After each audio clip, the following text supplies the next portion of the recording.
कि द्विजबोध दशक पर हम लोग जो स्वानुभव ग्रहण करेंगे, उसी के क्रम में मतलब आदरणीय पूजनीय हमारे डॉक्टर एस.बी. चांदेकर माता जी और सभी जो हमारे इस गूगल मीट में जुड़े हुए जो हमारे विभूति स्वरूप हैं, उनका अभिनंदन करते हुए आज का हम लोग जो अभ्यास मंडल का सत्संग प्रारंभ करते हैं, तो रमेश जी से आग्रह करते हैं तो इसमें लगभग मतलब समय का उचित ध्यान देखते हुए 20-25 मिनट तक वो ये जो द्विजबोध दशक है इसमें स्वानुभव रखने की कृपा करें।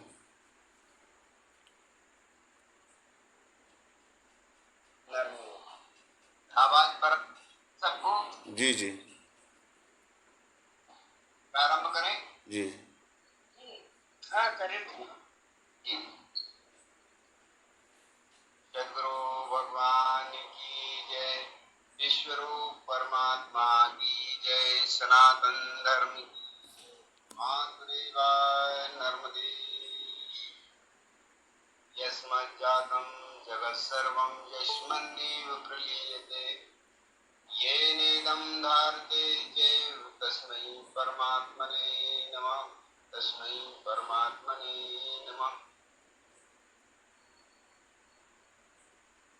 सत्य प्रवर्तक नारायण भगवान श्री मायने चैतन्य जी के श्री चरणों में नमन करते हुए और गूगल मीट में आदरणीय स्वामी जी, चांदेकर जी, माता जी, डॉक्टर साहब, पांडे जी, सभी आत्मस्वरूप सज्जनों को, माता जी को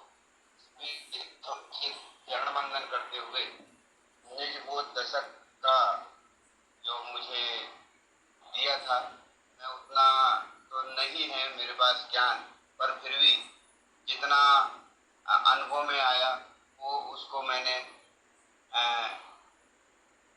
अच्छे से बोलने का प्रयास करूंगा। जिस प्रकार दिया है, अखंड गति से फिरे अखिल विश्व दिखे यही, विराट पद एक है सकल बोध दिखे यही। इसे ही क्षर ब्रह्म ये पद दिया जी ने कहे, असंग स्थिति से रहे यम यही निजानंद। ऐसा द्विजबोध दशक के तृतीय में दिया है। इसी को अपनी बुद्धि अनुसार आपके सब सामने रख रहा हूँ। यानी क्षर विराट तीन गुणों की लीला युक्त अखंड गति से संपूर्ण विश्व घूम रहा, लेकिन संपूर्ण विश्व के मानव तीन गुणों की गुणात्मक लीलाओं में फंसा यानी बंधा हुआ है। इस प्रकार गीता अध्याय 7वें का 13वां मंत्र ये कहता है, इन तीन गुणों के भावों में सब विश्व ये भूला है, इससे भूला मुझे श्रेष्ठ। इसे ही श्रुतियों में क्षर ब्रह्म पद स्थिति कहा। इसी को निजानंद स्थिति पद हेतु अपरोक्ष अनुभव सदैव असंग वृत्ति से ही रहता है। जो निजानंद स्थिति पद हेतु अपरोक्ष अनुभव सदैव असंग वृत्ति से रहता है। आगे कहते हैं, हैगी सात सुब्राहती श्रुति कहे सो प्राप्ति की वासना, तैसे अन्य प्रकार से स्वसुख की जो विश्व में भावना है, इसका निज बीज भाव प्रकृति देखे यही दृश्य है। मैं साक्षी निज वस्तु का नियम ये जाने उसी में रहे। सुव्याहृति यानी सात ही भूमिकाएं हैं जिन्हें सहज सरल रीति से समझने का रहस्य डॉक्टर आनंद चैतन्य जी ने नक्शों में विज्ञान के माध्यम से प्रथम भूमिका सुभिक्षा, द्वितीय भूमिका सुविचारणा यानी भू, तृतीय भूमिका यानी तनुमांस यानी स्व, चतुर्थ भूमिका तत्वपति यानी महा और पंचम भूमिका असंग वृत्ति, षष्टम भूमिका पदार्था भावनी, सप्तम भूमिका तुरिया कहा है। आगे कहते हैं, बैठे साक्षी व्याहृति का रहस्य ये में संपूर्ण जैसे कहा, मैं साक्षी इनका स्वधर्म स्थिति में सद्बुद्धि द्वारा कहा। दृष्टा दर्शन और दृष्ट त्रिपुटी है एक में जानना, स्थायी आसन है यही, स्थिर करे धीमान सो मानना। जिस प्रकार उपरोक्त बोधक दशक 3 में जो सातों भूमिकाओं का रहस्य हृदय में बैठ जावे, सदगुरु यानी विश्वरूप या विश्वरूप यही सदगुरु है, यही सातों भूमिकाओं का साक्षी ही संपूर्ण स्वकर्म का यानी वर्ण कर्म का साक्षी हो सकता है। त्रिपुटी दृष्टा दर्शन दृश्य एक ही वस्तु के 3 फुट हैं, जो सर्वांग योग में कहा है, एक ही वस्तु में जानो कल्पित भाव 3, ये निज रूप लखाने को वेदों में कल्पना। ये सर्वांग योग 7वें के 6वें में कहा। आगे भगवान मायानंद जी कहते हैं, स्थायी आसन है यही, यानी जो नर्मदा लहरी में कहा है, रही न वासना स्थिर हुआ निज स्थान में। इसी विश्वरूप में हमें अपनी स्थिति का स्थायित्व प्राप्त करना है।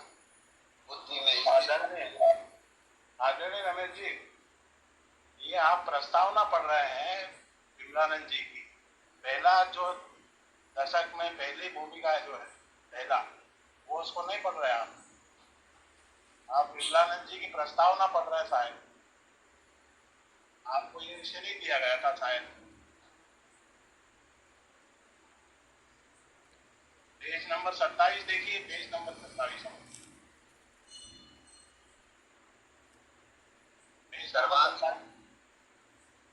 सर्वांग योग की द्विजबोध दशक तो दिया गया नहीं।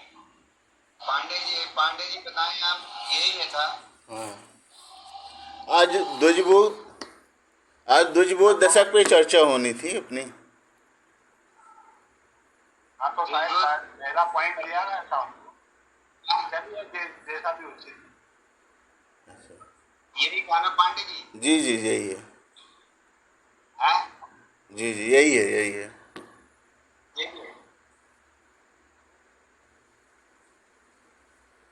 सर आपका माइक बंद है अभी, जो आवाज नहीं आ पा रही है हमारी। नहीं चांदीकर सर का बोल रहे हैं। हाँ अभी बंद है बंद। आगे कहते हैं जो नर्मदा लहरी में क्या है कि स्थायी जी अब आ रही है। जी आ रही। कुछ कह रहे हैं आप सर? आवाज आ रही है अभी? हाँ आ रही। आता बोला। हाँ तो दूसरा करते जो इसमें है, असंग स्थिति से रहे यम यही निजानंद है। इसको समझाइए।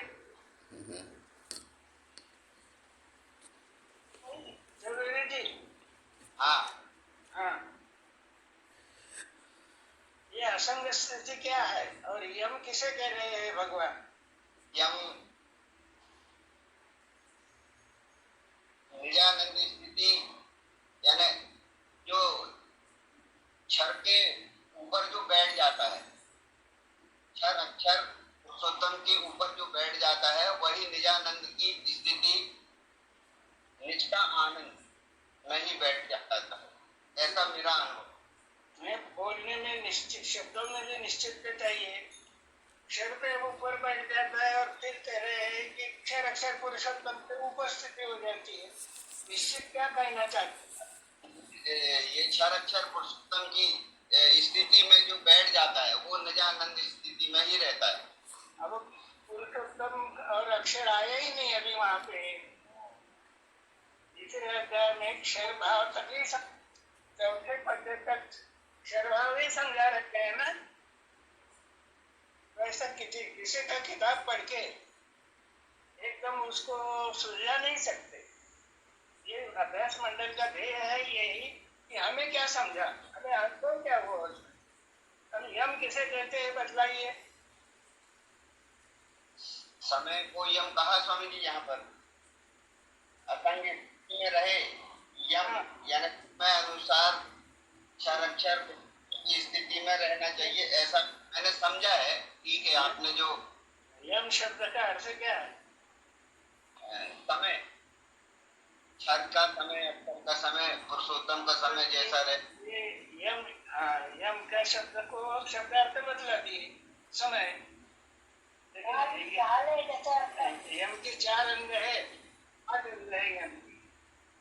तो चमत्कार में नहीं पढ़ा क्या आपने? अहिंसा सत्य अस्तेय ब्रह्मचर्य असंग्रह। तो जब सदगुरु बोध देते हैं विश्वरूप का, तो पहली स्थिति जो है तत्पद की, उसमें स्थिर होने के लिए वो कहते हैं कि ये यम नियम आसन विज्ञान की स्थिति का क्या है। श्रुति में उसको व्यावृत्ति कही है, लेकिन विज्ञान में उसको भूमिका कही।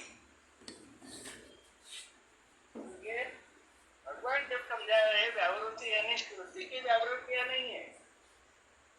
वो स्वाहा महाजनः तपः सत्यम कर्म दृष्टि से है, लेकिन ज्ञान दृष्टि से पहली भूमिका ऋषि, दूसरी यम मुनि, देवती। ये चौथा तो प्रसिद्ध है। वो काव्यावस्था यानी तत्व विराट दर्शन के विषय नहीं है। दो पद में भगवान हमें शब्द, अर्थ, दृश्य, लक्ष्य और भाव का अनुभव तक ले जाना चाहते।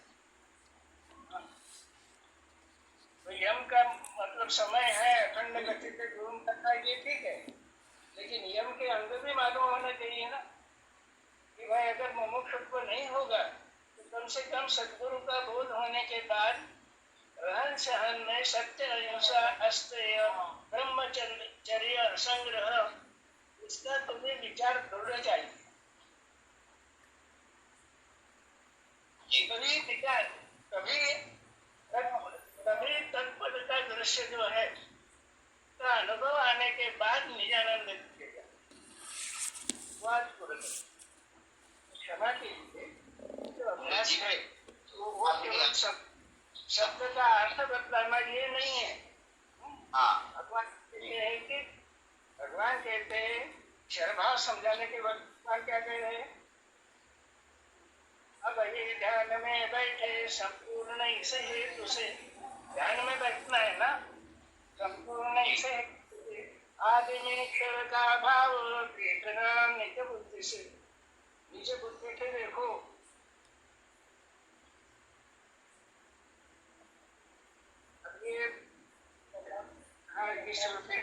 अक्षर का ज्ञान और विमलानंद जी ने भी जो दृष्टिकोण दशक पर लिखा है,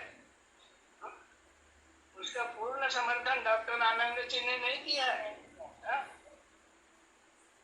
वो द्विजबोध दशक का भले ही प्रकाशन डॉक्टर आनंद जी के वक्त ही हुआ था, संचालक के वक्त, तो उन्होंने तो आनंद चैतन्य जी को भी उनमें त्रुटियां दिख रही थी। विज्ञान शाला का अपना भक्त है, उसकी प्रसन्नता के लिए उन्होंने, ठीक है भाई आप चकवाने की व्यवस्था करते हो, चकवाइए।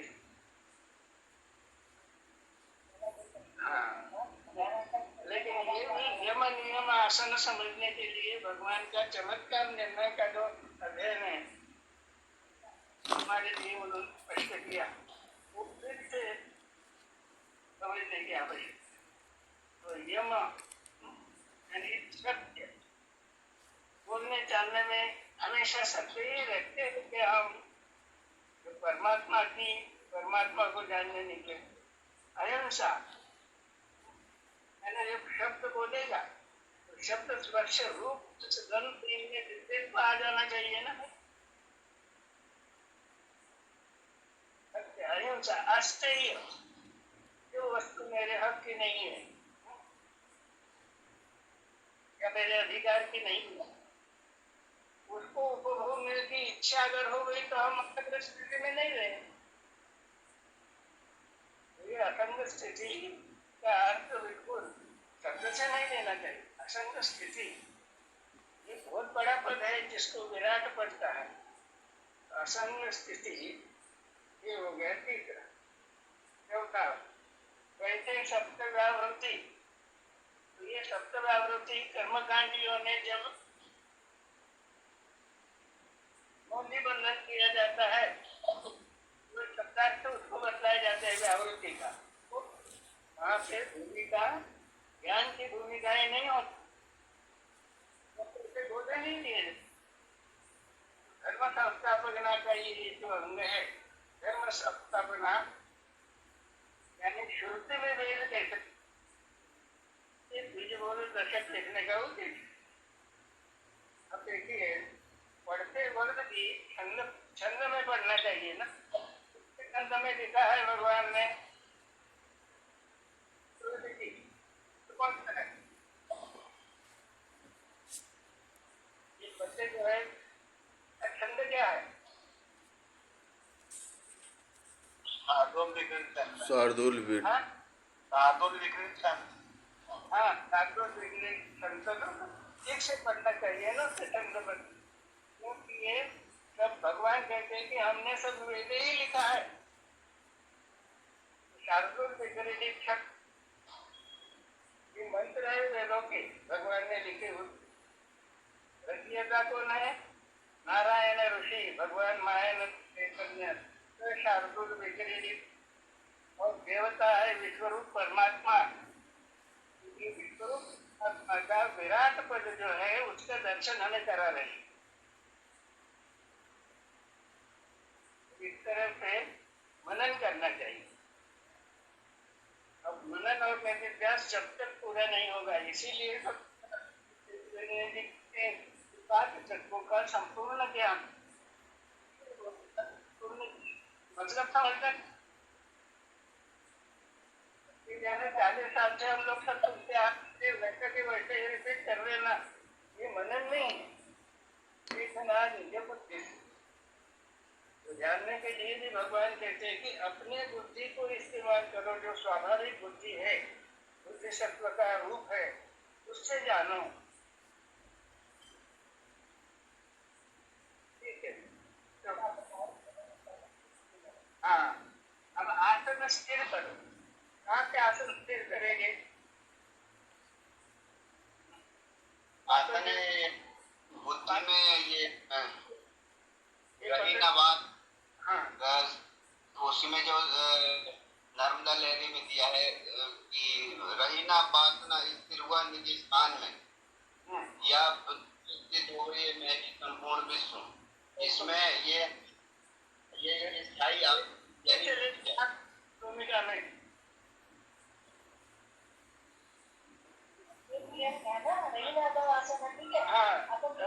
नहीं ना अपवासना तो क्या नहीं, कौन सा स्थान है ये?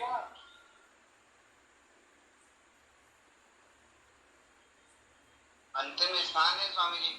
हाँ अंतिम स्थान है, तो अंतिम स्थान में जाने के लिए क्षर विराट का संपूर्ण दर्शन होना चाहिए या नहीं? एकदम पहुंच जाएंगे अंतिम स्थान में।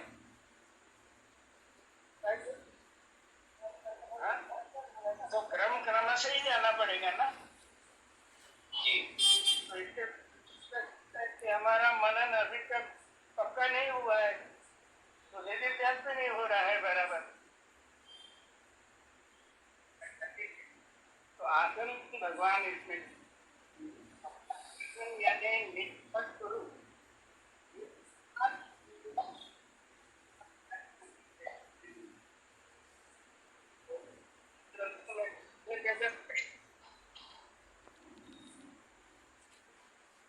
जानने के लिए इसी को करता है। ठीक है,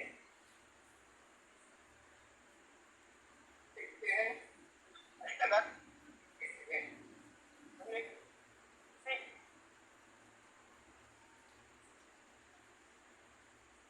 सभी स्वरूप हमें आज समझना हो और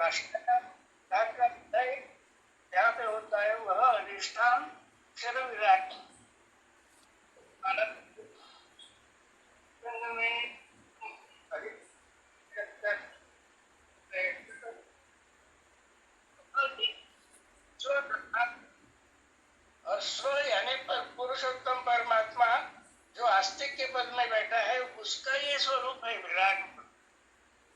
तो उसको आज हम जानेंगे तीन।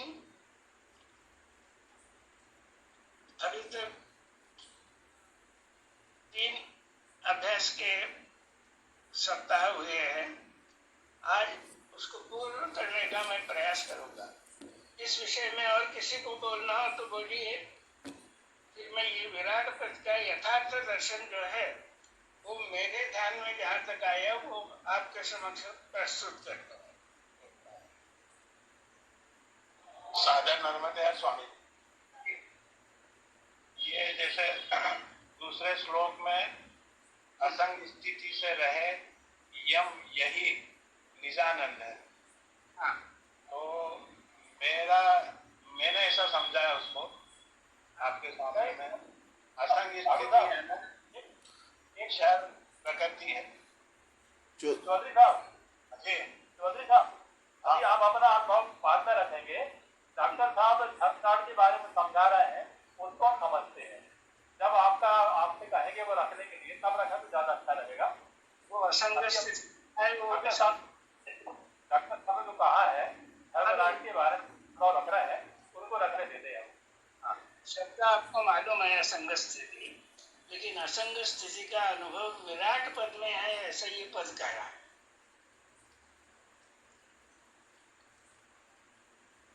तो भगवान कहते हैं, स्वामी जी ने बोला था ना बोलने के लिए, इसको मैंने बोला। ठीक है, नर्मदे। जब हम कहते हैं कि स्वानुभव रखिए यानी शब्द अर्थ और प्रत्यक्ष उसका संपूर्ण अनुभव रखना चाहिए कि मुझे कहाँ तक ध्यान में आया। क्योंकि अधूरा ध्यान में आया ये नहीं चलेगा विज्ञान में। भगवान कहते हैं कि अब ये ध्यान में बैठे संपूर्ण इस हेतु से आदि में क्षरता भाव देखना निज बुद्धि से। देखिए वो समझा रहे हैं। तो चौथे अध्याय तक प्रकृति के 8 अंगों में से 5 अंगों को भगवान ने केवल शब्दों में नहीं समझाया, प्रत्यक्ष वस्तु सामने रखे हुए हमारे पास जो जानने के साधन है उन साधनों का मिलान करते हुए एक वस्तु सिद्ध की। तो 5 दिख रहे क्या? 5 अलग अलग दिख रहे हैं क्या? सर्वांग योग का चौथा अध्याय जब पंचीकरण वगैरह ध्यान में आ गया, पंचीकरण पंच महाभूत और पंच तत्व, पंचीकरण पंच महाभूत का लय पंच तत्व में हो गया, संपूर्ण अनेकत्व जो है वो 5 में सीमित हो गया। अब भगवान कहते हैं कि गुण है इसके आगे, वे तीनों सूक्ष्म रूप है। ये वस्तु में कैसे दिखाए उन्होंने? भाई तेरी चेतनता का अधिष्ठान भी ये अष्टधा प्रकृति है जो वास्तव में आपकी हमारी सबकी माता है। तो भगवान समझा रहे हैं कि ये 3 गुण जो है प्रकृति के, देवी ऐशाम गुणमयी मय माया मम माया रुदत्तया, प्रभु की माया है, वो शक्ति है जो प्रत्यक्ष सामने दिख रही है। तो 3 गुणों के रूप में 5वें अध्याय में उन्होंने इच्छा शक्ति, क्रिया शक्ति और द्रव्य शक्ति की शक्ति की तीनों रूप जो है वो हमारे पिंड में स्थूलता पाई। स्वरूप बोध के लिए स्वरूप का ही बोध पहले हो रहा है ना। तो ये क्रम से वस्तु बोध तक जाएंगे। तो स्वरूप बोध के लिए 5 और 3। तो द्वितीय भूमिका में आने के बाद सर्वत्र त्रिगुणों का ही विलास दिख रहा। लेकिन अब यहाँ सोचना है कि 5 और 3 अलग अलग कर सकते हैं क्या आप?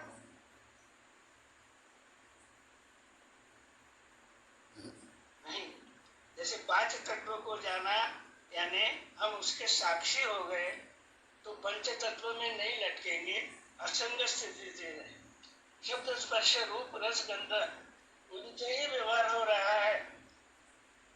किसी तरह का शब्द हमारे कान पे आ रहा है, लेकिन उसमें दिव्यत्व आ गया तो क्या दिखे? प्रभु का शब्द है। आकाश, ये अष्टभुजा जो है उसके स्वरूप में है शब्द स्पर्श रूप रस गंध, इसको जानने के बाद उसका साक्षात्कार, जानने के बाद असंग स्थिति से रहे। अब 5 और 3 जब अलग नहीं कर सकते तो आठों की एक जो अवस्था हो गई, उस आठों का जो जो एक रूप अवस्था है उसको क्या कहा है? अष्टाधार प्रकृति। इसमें से 8 अंग अलग अलग कर सकते हैं क्या आप?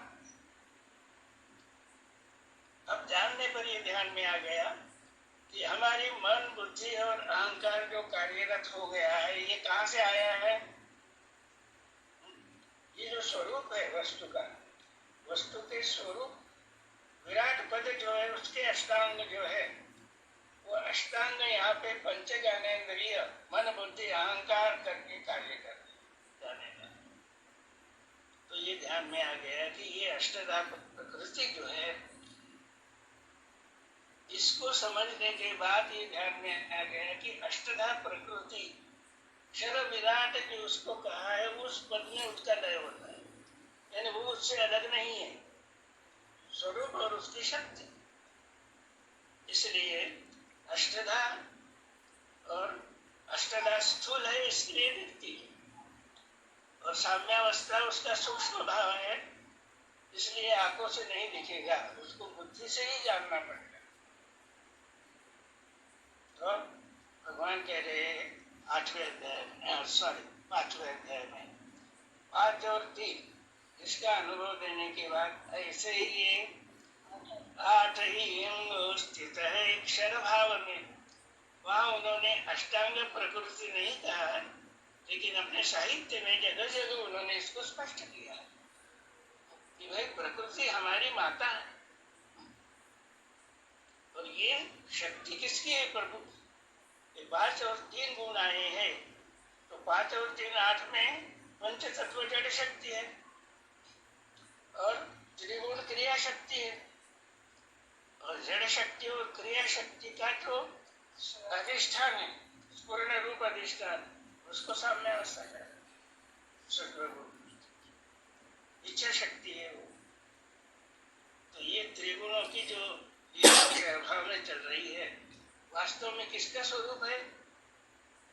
ये अत्यंत सूक्ष्म पराशक्ति जो है, वो पराशक्ति ही पुरुषोत्तम रूप होके अक्षर रूप बनती है। तो वहां पे अपरा और पराशक्ति ये दो हो जाते हैं, और जब क्षर रूप हो जाती है पराशक्ति, तो उसका नाम क्या हो जाता है? परा प्रकृति और अपरा प्रकृति। अब ध्यान में यही आता है कि ये शक्ति के अलग अलग नाम नहीं है, वही पराशक्ति प्रवाहित होकर यहाँ तक आ रही। ये ध्यान में आने के बाद ये प्रत्यक्ष दिखेगा कि हमारी माता जो है वो अष्टभुजा है सब। तो ये यहाँ से हम आए हैं, तो पहले अष्टभुजा को समझना होगा। आज अष्टभुजा का प्रतिष्ठापना है ना आज जी। तो ये शुभ दिन को हम ऐसा निश्चय करें कि माता को हमने आज जाना, पहचाना। किसकी कृपा से पहचाना? सद्गुरु भगवान की कृपा से पहचाना। पहचानने के बाद असंग स्थिति जो है वो सहज हो जाती। असंग स्थिति से रहे यम, यही निज्ञानंद है। अब मेरा स्वरूप जो जीव को दिख रहा था, ये डल्ला दिख रहा था ना पहले, 3.5 हाथ का। 3.5 हाथ का जब पंच तत्व ध्यान में आ गया तो व्यापक हो गया। उससे भी त्रिगुण सूक्ष्म जो है वो ध्यान में आ गए तो अष्टधाम के रूप में आ गया। भाई मेरा स्वरूप इतना ही नहीं है, संपूर्ण ब्रह्मांड जो है 8 अंगों से सर्वत्र विराजमान, ये मेरा स्वरूप 8 अंगों में आ गए। और साम्यावस्था का अनुभव होने के बाद क्या होगा कि अष्टभुजा का लय क्षर विराट में होता है। तो क्षर विराट आंखों से नहीं दिखता, लेकिन उसमें स्थूल और सूक्ष्म दो भाव हैं। आंखों से दिखेगा तो अष्टांग स्वरूप ही दिखेगा, आंखों से लेकर ना चाहे तो व्यापक होते होते कहाँ तक आ गए? माता के स्वरूप से अभिन्न हो गए, नर्मदा जी के स्वरूप से। अभी हमारे दो हाथ थे, आज कितने हाथ हो गए? सबके मिलकर अनंत हाथ उसी के हैं। अब उससे चलिए, आठों का जो लय स्थान साम्यावस्था किसे कहे, लय स्थान हो जाने के बाद हमारा महाकारण भाव ध्यान में आए। प्रकृति हमारी माता है, इसलिए ये कारण भाव हो गया। त्रिगुणात्मक शक्ति हमारा सूक्ष्म भाव हो गया। पंचतत्वात्मक जड़ शक्ति ये हमारा स्थूल भाव हो गया। तो ये जीव जो चला रहा था वो व्यापक होते होते अपना महाकारण यानी मूल जो है साम्यावस्था, उसका अनुभव करने लगा। साम्यावस्था का अनुभव करने लगा तो क्या अनुभव है उसका? यहाँ पे सद्गुरु कृपा से हमें उन्होंने दृष्टि दी देखने की, इसी को वो ज्ञान कह रहे थे। यानी ये जीव ज्ञान संपादन करते करते यहाँ तक आ गए।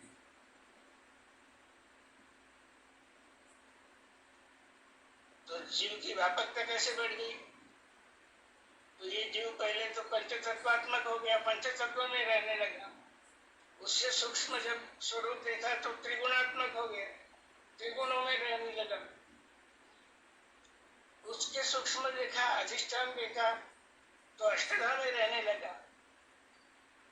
क्षय विराट जब देखा यानी अनुभव किया तो उसका मकान विराट पद एक है। यानी ये जीव अब ज्ञानी जीव हो गया। उसका अज्ञान जो है वो जानते जानते दूर होते होते चला गया, यानी ज्ञानी जीव। अब ज्ञानी जीव के रहने का मकान कौन सा है? बतलाइए राजेंद्र जी। गुण साम्य। गुण साम्य प्रकृति, बिल्कुल ठीक बोलते हैं। कितने दरवाजे हैं इसके? इस मकान के दरवाजे कितने हैं? 9 दरवाजे हैं स्वामी। दरवाजे कौन से अभी अपने देखे हैं? कौन से करते हैं बतलाइए। चौधरी जी अब आप देख रहे हैं, ये 9 दरवाजे कौन से हैं?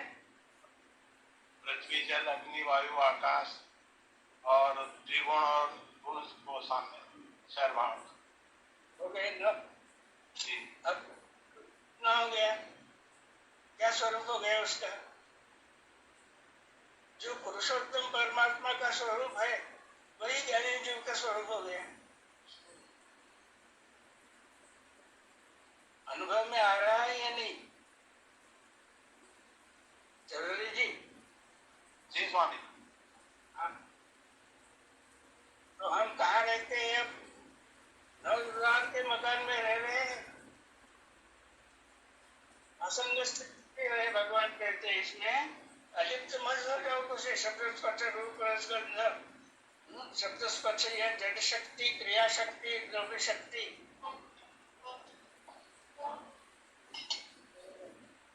अब निजानंद क्यों हुआ? ये निजानंद की स्थिति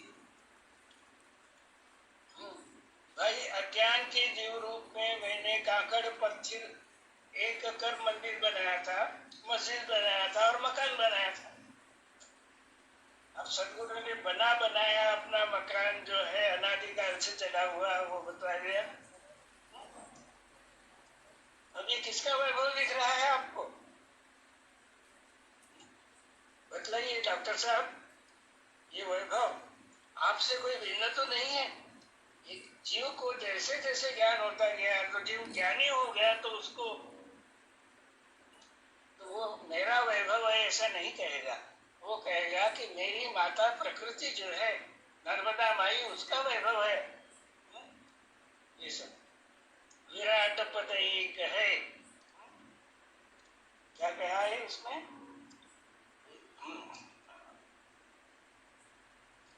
तो ये शब्दों का अनुभव आते जाएगा। बैठे व्यावृत्ति का रहस्य, ये अभी हमारे कितनी भूमिकाओं का रहस्य हम जान रहे हैं। तीसरी भूमिका का रहस्य जान रहे हैं। ये में यानी अंतःकरण में बैठना चाहिए। तो जानने की प्रक्रिया कहाँ पे हो रही है? अंतःकरण में। हमने पंच ज्ञानेंद्रिय, मन, बुद्धि और अहंकार, इन आठों के साधनों द्वारा जाना।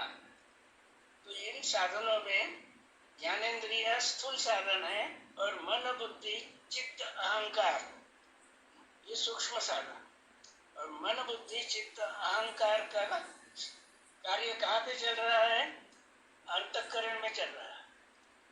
तो जीव जब ज्ञानी हो गया तब उसको पता चला कि ये जो प्रभु का अंतःकरण है, नर्मदा माई का, वो हमारा अंतःकरण यहीं से आया, ये उसका स्वरूप। तो जानते जानते वो मिल रहा है ना उसमें। तो यहाँ पे जो साम्यावस्था का अनुभव यानी क्या है कि अपना अंतःकरण जो है वो अलग नहीं रहा, उससे मिल गया, यानी प्रकाशित हो गया, व्यापक हो गया, प्रभु स्वरूप हो गया। ये है स्वरूप का दर्शन।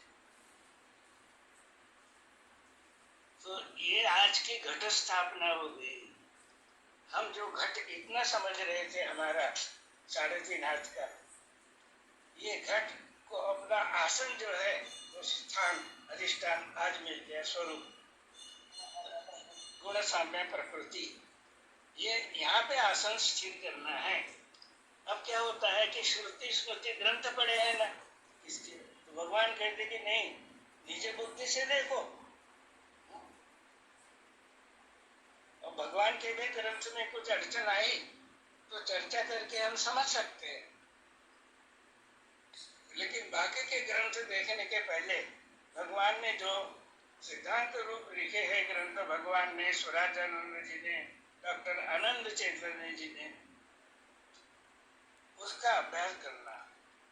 तो ये आज अष्टभुजा की पूजा शुरू हो रही है, नवरात्रा की।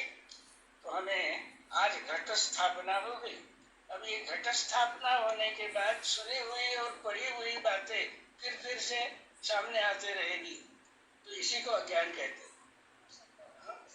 विज्ञान में अनुभव में यही विज्ञान है। तो पुराणों ने लिख दिया है कि नवरात्रा यानी अज्ञान की नवरात्र है, यानी हम जानते नहीं हमारे प्रकृति के 9 भावों को, माता अष्टधा, माता जी के प्रकृति को और प्रभु के 9 द्वारों को हम नहीं जानते। तो ये कह रहे हैं कि अब मनन छोड़ के निधिध्यास में अखंड रहते जाओ, कि जिसमें हमारा पंच ज्ञानेंद्रियों का पंच तत्वों से योग हुआ है या नहीं, 3 गुणों का प्रकृति माता से योग हुआ है या नहीं, और संपूर्ण 8 का लय साम्यावस्था में हुआ है या नहीं। तब क्या हो जाएगा? इसी को योग का है, और ये योग साध्य हो गया निधिध्यास करते करते। तो उसका फल स्वरूप क्या है? उस योग का 10वां दरवाजा दिखने लगेगा। और वो कौन खोलता है? चौधरी जी बतलाइए। सदगुरु द्वारा खुलता है। गुरु द्वारा खुलता है, लेकिन खोलता कौन है? भी खुलता है, ऐसा नहीं कहा है भगवान। सदगुरु द्वारा तो ये जिसके द्वारा खुले, तो योगी खोलता है, इसका इसका मतलब जैसे जैसे उसका जानते जानते योग होते जाता है तो वो योगी बनता है। तो अब हमारा इस तरह अखंड निधिध्यासन से योग हो गया क्षर विराट पद से, परमात्मा स्वरूप से। हाँ, अब आगे भगवान 6वें अध्याय में जो समझाते हैं वो ध्यान में आएगा। अभी तक जो ध्यान में आ गया तो उनके शब्द ध्यान में आ रहे थे, और उनके शब्द भगवान के जो है वो हम केवल पढ़ के सुन के दूर आ रहे थे, अनुभव की कोशिश नहीं कर रहे थे, क्योंकि योग नहीं हुआ था। तो अभी आज योगी हो गए। अब योगी बनने के बाद सदगुरु भगवान 6वें अध्याय में 10वां दरवाजा खोलते हैं। तब आपको अक्षरात्मा का दर्शन यानी विजयादशमी का आनंद आ जाएगा। 10 दिन के बाद ही आनंद होगा, लेकिन अगला सत्संग जो है वो इतवार को होगा। तो मेरी प्रार्थना है आप सब लोगों से कि मनन अधूरे रह गए हो तो मनन पूर्ण कीजिए, और अखंड निधिध्यासन जो है अखंड निधिध्यास करके जुड़ जाइए उसमें सब अंगों से, तो योग हो जाएगा। तो योगी हो। भगवान श्री कृष्ण जी का भी आदेश है कि हे अर्जुन, तू तपस्वी बन, ऐसा नहीं कहा। तपस्वी तो योगी कर्मे अभ्यास को, तो योगी तपस्वी कर्मे अभ्यास को योगी ज्ञानी बेहोशी मतोदी कहा। दुनिया में ज्ञान बतलाने वाले भी बड़े बड़े हैं सब, तो ज्ञानी हो ऐसा नहीं कहा। भगवान कह रहे तो योगी हो। योगी होने का मतलब ये है, आज समझ रहे। ठीक है। अब पिछले वक्त एक प्रश्न उठाया था चौधरी जी का, किसी का था कि भाई अवतार अक्षर ब्रह्म से होते हैं, ऐसा बोले हमने सुना है। अब मेरे बोलने में भी आया है तो अवतार अक्षर ब्रह्म से होते हैं, इसका मतलब अवतार जन्मता ही अक्षर का अनुभव लेके प्रकट होते हैं। अक्षर का ज्ञान उनको स्वयंभू रहता है और विज्ञान सद्गुरु से लेना पड़ता है, ये उसका मतलब है। लेकिन अवतार कार्य के लिए होते हैं और अवतार का कार्य भी निश्चित है। यदा यदा हि धर्मस्य ग्लानिर्भवति भारत अभ्युत्थानमधर्मस्य तदात्मानं सृजाम्यहम् परित्राणाय साधूनां विनाशाय च दुष्कृतां धर्म संस्थापनार्थाय। ये जो कार्य है, दिव्य कार्य, ये गुणों के द्वारा हो गए क्या? गुणों के बिना हो गए क्या? तो जब शरीर धारण किया तो गुण यानी उनकी प्रकृति कार्य कर रही है। ये सब कार्य के लिए प्रकृति अनुकूल होती है, इसलिए उन्होंने बतलाया था कि भाई सर्व इसमें बतलाया है बुद्ध सुक्त प्रथम खंड में 117 में बतलाया है, 114 में परा अपरा परा और परमात्मा इनका अवतार नहीं होता। ये सिद्धांत है बिल्कुल, क्योंकि ये वस्तु के स्वयंभू वस्तु के 3 भाव है स्वयं, क्षर अक्षर और पुरुषोत्तम। इन्हें पद कहा है, तत्पद त्वमपद और असिपद। परमात्मा स्वयंभू है, इसलिए तीनों भाव भी स्वयंभू है। परमात्मा की प्रकृति भी स्वयंभू, इनके अवतार नहीं होते। अवतार ज्ञान के होते हैं जो गुण द्वारा अपना अवतारित्व सिद्ध करते हैं, गुण द्वारा यानी कार्य द्वारा। तो इसलिए उसका अर्थ ऐसा मत समझिए ये अवतार इससे होते हैं अयोनि संभव। इसका मतलब है कि अक्षर का ज्ञान उनको जन्मता ही रहता। अब हमें ये सब ज्ञान मिलाना पड़ा ना सब। और जब हम साम्यावस्था में स्थिर हो जाएंगे तो भगवान कहते हैं कि आप संत की भूमिका में स्थिर हो सकते, एकदम अवतार में नहीं जा सकते। उसके कार्य से ही सिद्ध होगा। तो ये भी एक प्रश्न था, इसको भी समझ लेना पड़ेगा। और देखिए बुद्ध सूत्र 151, उसी के आगे एक सूत्र बड़ा महत्वपूर्ण है। अष्टांग में समाधि लगा हुआ पुरुष कर्म का भोक्ता नहीं होता, असंग रहता। ये असंग स्थिति है जिसको आप शब्दों में गा रहे थे ना, वो असंग स्थिति ये है जानने के बाद। तो ये अष्टांग समाधि में लगा हुआ पुरुष, यानी लगा हुआ यानी स्थित हुआ, आठों भी अंगों का लय हो गया परमात्मा स्वरूप में। ये अष्टांग समाधि में लगा हुआ पुरुष कर्म का भोक्ता नहीं होता, क्योंकि वहां प्रत्यक्ष दिखता है प्रकृति का साक्षित्व, त्रिगुणों का साक्षित्व आने से कर्म का कर्ता नहीं रहता है। और इसीलिए डॉक्टर आनंद चैतन्य जी लिखते हैं कि इस अनुभव में स्थित होने पर चातुर्वर्ण का सूक्ष्म भाव जागृत होता है।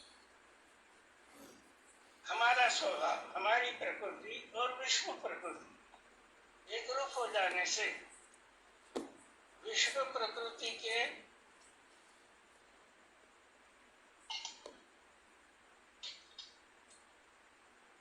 आठों भाव भी ध्यान में आने लगते हैं, और ये पिंड में जो त्रिगुणों का योग हुआ है वो भी जान सकते, और अकर्म रूप से ही दिखेगा ना। ये अष्टांग समाधि इसको कहा है, अष्टांग समाधि। अब क्योंकि समाधि गुण साम्यावस्था में लगती है, लेकिन ये समाधि और सर्वांग योग के 7वें अध्याय की जो समाधि है उसका भेद समझना चाहिए ना, कि एक ही है, शब्द मालूम हो गया हो गई समाधि, ऐसा नहीं है। तो ये समाधि की स्थूल अवस्था है, प्रारंभिक अवस्था है।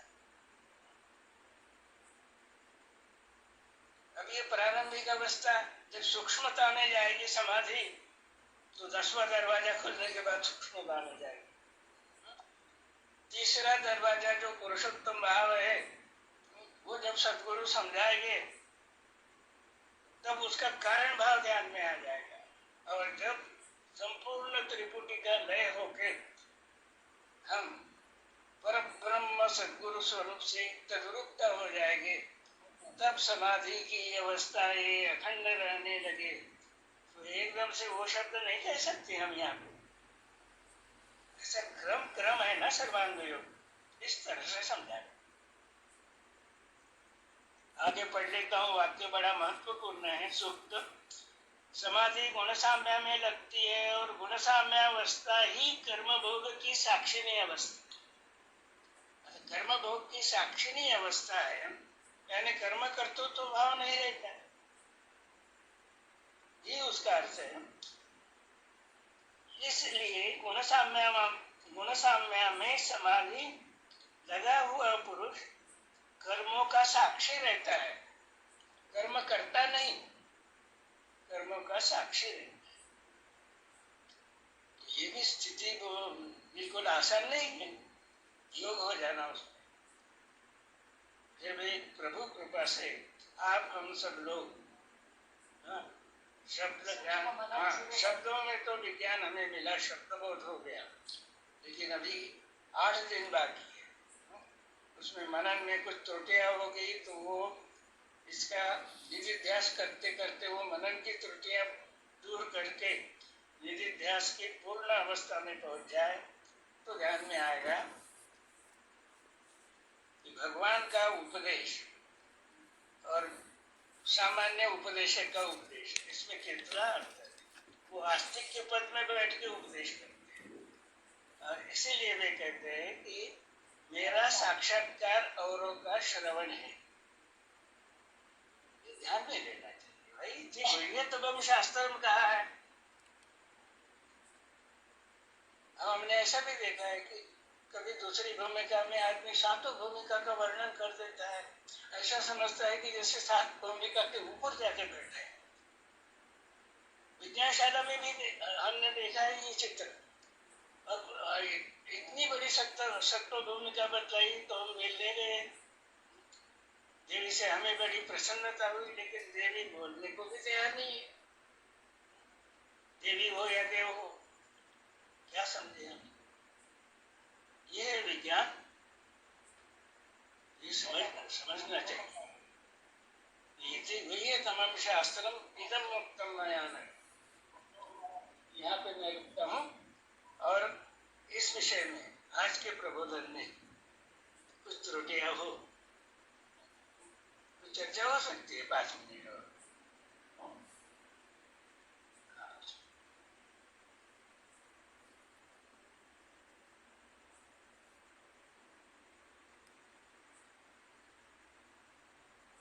प्रश्न अगर हो तो पूछ सकते हैं।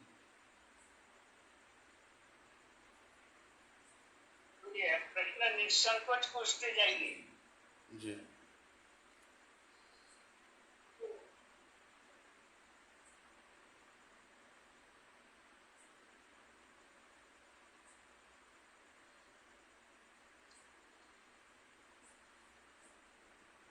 कुमार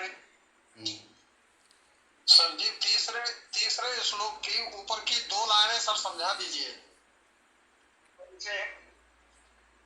है कि सात सुव्याहृति श्रुति कहे सो प्राप्ति की वासना, तैसे अन्य प्रकार से स्वसुख की जो विश्व में भावना। ये सब 2 लाइनें स्पष्ट कर दीजिए प्लीज। हाँ, तो ये भावना जो है सब कि मैं सातों भूमिका बतलाऊंगा, उसका केवल शब्द ज्ञान लेके, शब्द बोल देके मैंने जान लिया है सातों भूमिका को, ये वासना किसको रहेगी? जिनका ज्ञान शब्दों में है से वो विज्ञान की दृष्टि से अज्ञानी जीव ही है। जो प्राप्ति की वासना है ना, मैं बतलाऊंगा लोगों को, बहुत बड़ा विद्वान करके प्रसिद्ध हो जाऊंगा, ये प्राप्ति की वासना। तो भगवान कहते हैं कि प्राप्ति की वासना ही जीव का स्वरूप है। जब तक वासना है तब तक वो जीव ही है। अब यहाँ पे जब हम आज साम्यावस्था में आ गए तो यहाँ पे जीव की वासना जो है कैसे विशाल हो गई, व्यापक हो गई, सर्वविश्वात्मक हो गई।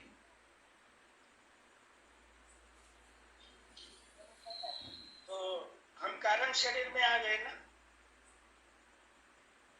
स्थूल शरीर पंचतत्वात्मक था, त्रिगुणों का सूक्ष्म शरीर था। माता जी के दर्शन हो गए, अष्टभुजा के, माता के प्रति कृतज्ञता व्यक्त हो गई। अब माता ही एक ऐसी व्यक्ति है जो पिता का दर्शन करा सकता है। इसलिए माता ने अपना विराट स्वरूप जब दिखाया, आज देखा हम सब लोगों ने, माता कहती है कि योगी हो जाओ। जो प्राप्ति की वासना, अब यहाँ पे प्राप्ति की वासना रहेगी क्या? जब विशाल विराट स्वरूप ही हो गया, क्या नहीं है आपके पास? मकान ही विराट हो गया, तो अब क्या प्राप्ति करना है? चौधरी जी, प्राप्ति की वासना रहेगी क्या वहां? नहीं रहेगी ना स्वामी जी।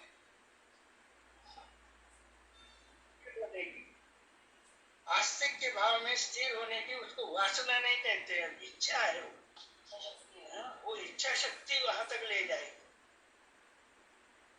अब असंग स्थिति में जब आ गया ज्ञानी जीव, तो ये जीव की वासना वहां पे नहीं रहेगी, इसीलिए तो उसको ज्ञानी जीव कहा। और वो ज्ञानी जीव ही 10वां दरवाजा खुलने के बाद शिव स्वरूप हो जाएगा। तो जो प्राप्ति की वासना, तैसे अन्य प्रकार से स्वसुख की जो विश्व में भावना, तो विश्व में त्रिगुणात्मक जीव है, वो प्राप्ति की भावना में घूम रहे हैं, चक्र में घूम रहे हैं। विराट पद एक है कहा है ना, विराट पद एक है, यानी हमने अपना कारण स्वरूप, महाकारण स्वरूप, लेकिन शरीर की दृष्टि से साम्यावस्था यह हमारा कारण शरीर हो। भगवान ने ये भी लिखा है कि कारण शरीर तक वासना रहती। अब वो पूर्ण उसका समूल नष्ट कहाँ होगी? वो जब उसका योग अक्षर ब्रह्म जो पुरुषोत्तम की शक्ति है उसमें उसका योग हो जाएगा, तब मुक्ति की वासना भी नहीं रहेगी।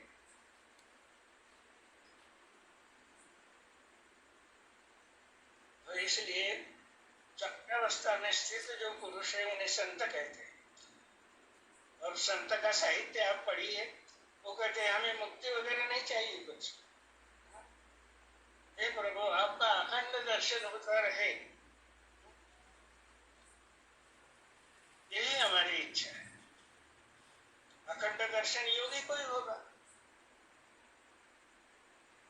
तो ये 2 लाइन हो गए बाबा इसके। ऐसे अन्य प्रकार से स्वस्वरूप की जो विश्व में भावना, तो विश्व में भावना है ना, जगत में भावना है।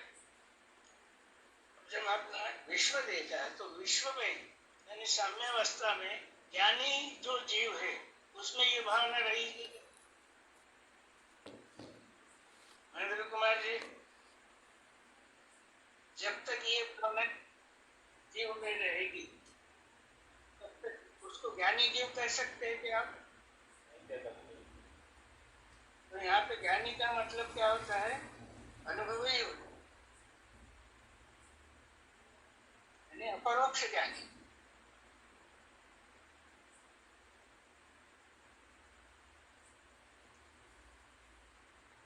ठीक है, ध्यान में आ गए तो ऑनलाइन का? जी सर, बहुत बहुत धन्यवाद सर, आभारी।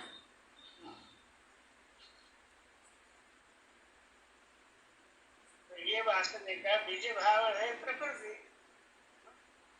बीज भाव है प्रकृति। देखिए यही दृश्य है। तो जब देखे कि नर्मदा माई का विलास चल रहा है, ये हम उससे अभिन्न हैं, तो अब क्या चाहिए? स्वराजानंद जी कहते हैं कि चारों खुदों की जागीरी दे दी सदगुरु ने हमें। तो ये 4 खुदों की यानी प्रकृति के बुद्धि जस वेद यानी 4 अवस्था, 4 खानी, 4 वाणी, ये सब प्रकृति का दृश्य दिख रहा है। वो आपका ही दृश्य है, हमारा ही दृश्य है। जब तक दृष्टा अलग से देखता रहेगा तब तक वो दर्शन नहीं है। और यहाँ भगवान ने 5वें अध्याय के अंत में क्षर विराट दर्शन योग कहा है। देखिए शब्द के क्षर विराट दर्शन योग। और दर्शन का मतलब उन्होंने समझाया है कि अनुभव मूलक पहचान, ये दर्शन।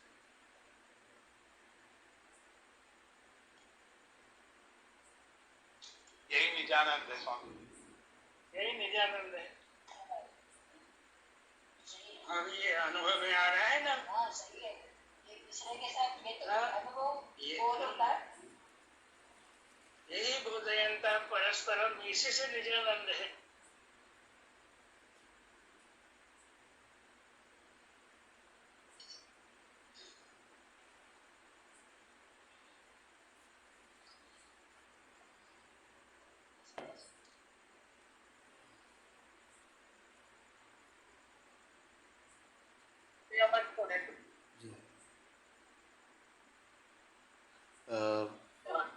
समय हो गया है। चौकसी, हाँ जी, समय हो गया है।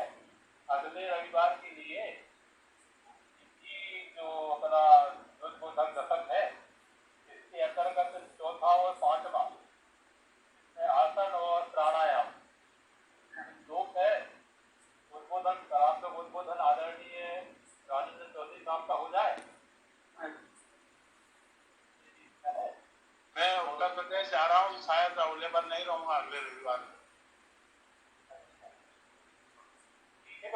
जी रखेंगे हाँ। 5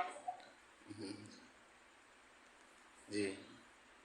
बाकी अभी और अपने वरिष्ठ लोग हैं, मतलब अगर जो हाँ तो आप बताइए ना, आप किसको बोल रहा है? आप बताइए। चौधरी जी जी साहब,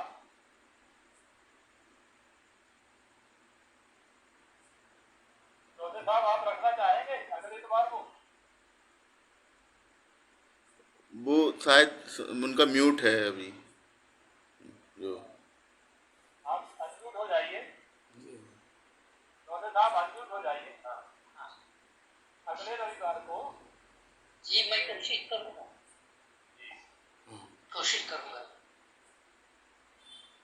तो अगले रविवार को आदरणीय महोदय साहब ये चौथा और पांचवा पद जो है उद्बोधन दशक का, उससे अपना अनुभव रखेंगे। तो बाद में आप चौधरी जी है नहीं? चौधरी जी हैं? हूँ सर, मैं हूँ सर, प्रणाम सर। तो हम ये 2 पद उसमें के और जैसे कि आप ही समझाने वाले हैं।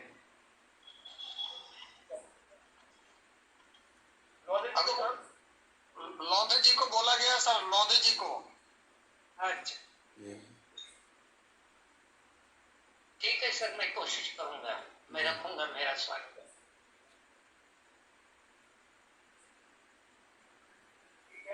जी जी जी जी जी। तो आज हम लोगों का जो जी चरण स्पर्श जी जी सभी को जी जी अपनी बुद्धि की मैंने उपयोग किया है, वो बहुत बहुत छोटी बुद्धि है, पर सब लोग लेके चले मुझे, मैं ऐसी प्रार्थना है, हो सकता है आगे बढ़ स्वीडन आप सभी को माता जी स्वामी जी है ना हम सबके साथ भी। जी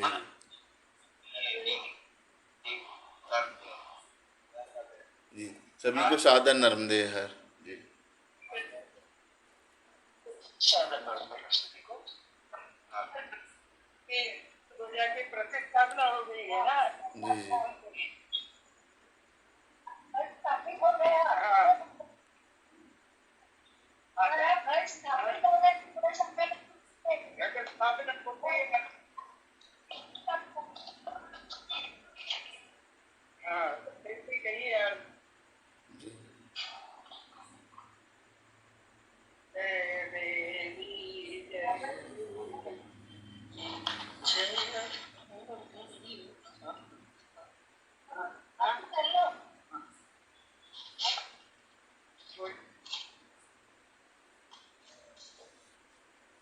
शुरू कर दीजिए, उससे ओम नहीं करना।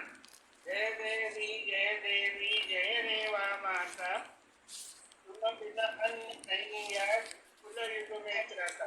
वो पुराणों का ओम जय माता नहीं लाना है उसको।